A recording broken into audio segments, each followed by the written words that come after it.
Philip Woolen.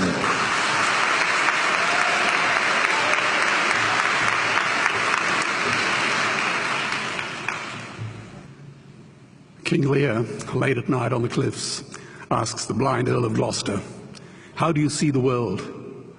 And the blind man Gloucester replies, "I see it feelingly.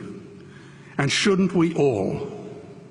Animals must be off the menu because tonight they are screaming in terror in the slaughterhouses, in crates and in cages, vile, ignoble gulags of despair."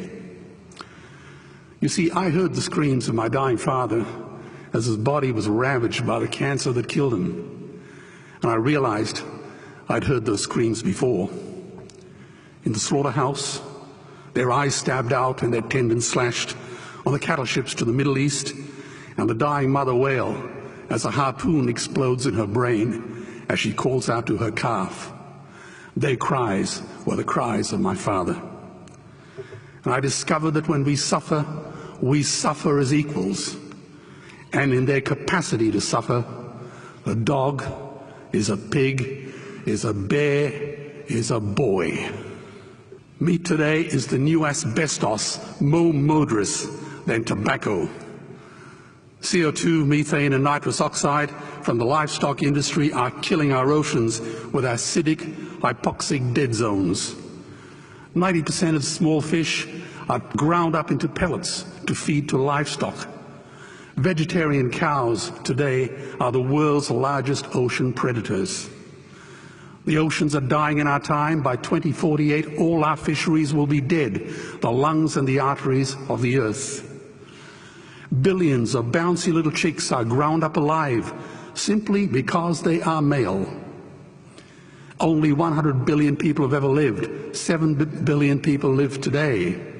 And yet we torture and kill 2 billion sentient living beings every week. 10,000 entire species are wiped out every year because of the actions of one. And we're now facing the 6th mass extinction in cosmological history. If any other organism did this, a biologist would call them a virus.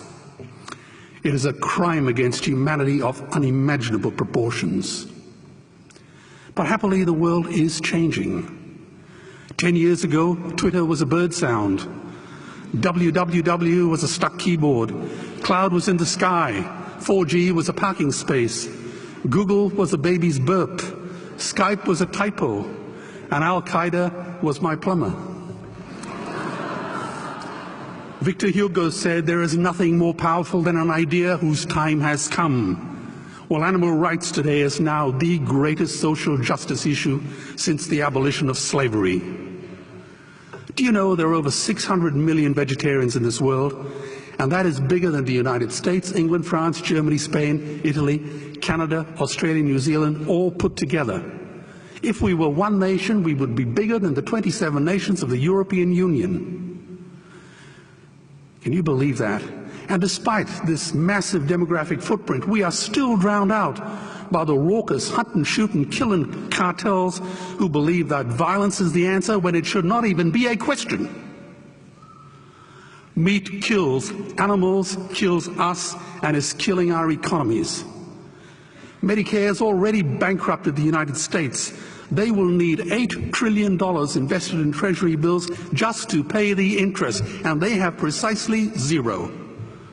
They could shut down every school, Army, Navy, Air Force, Homeland Security, Marines, CIA, and FBI, and they still will not have the money to pay their doctor bills.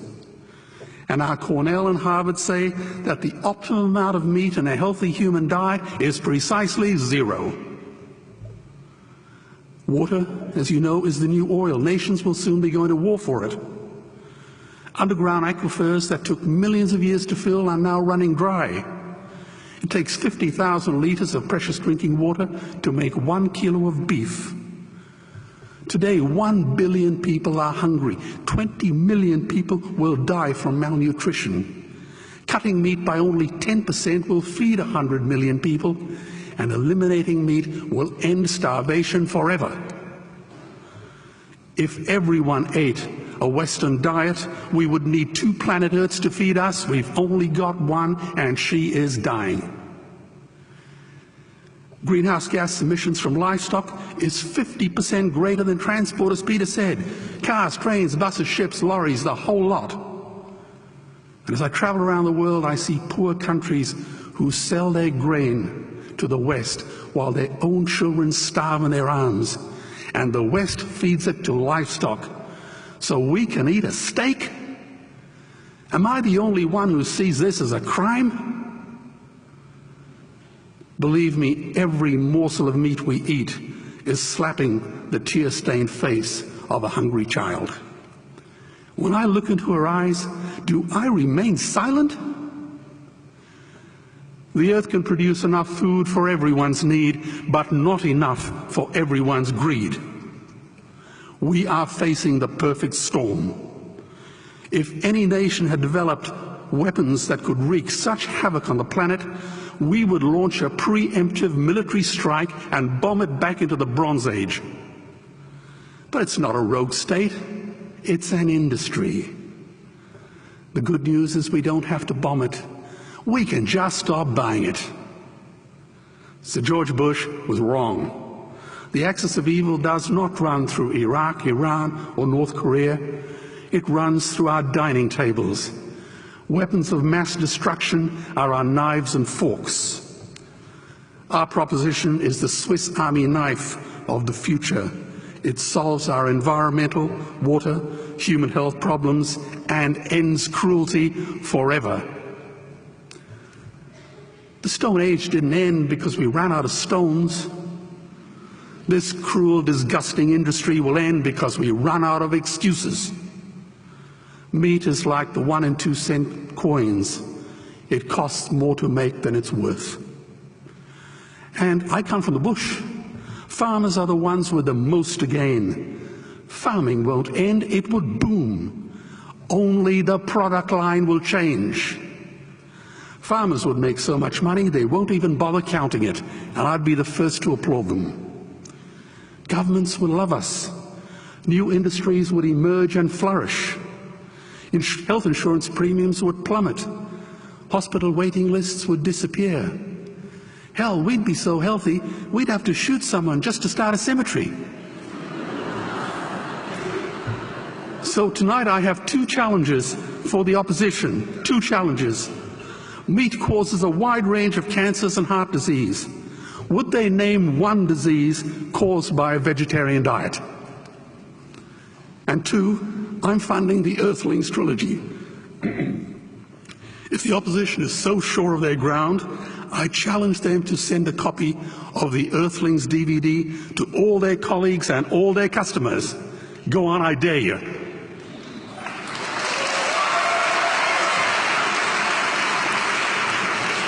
Animals are not just other species, they are other nations, and we murder them at our peril. The peace map is drawn on a menu. Peace is not just the absence of war, it is the presence of justice. Justice must be blind to race, color, religion, or species. If she's not blind, she will be a weapon of terror. And tonight, there is unimaginable terror in those ghastly Guantanamos we call factory farms or slaughterhouses. Believe me, if slaughterhouses had glass walls, we wouldn't be having this debate tonight. You see, I believe another world is possible. And on a quiet night, I can hear her breathing. Let's get animals off the menu and out of these torture chambers. Please vote tonight for those who have no voice. Thank you.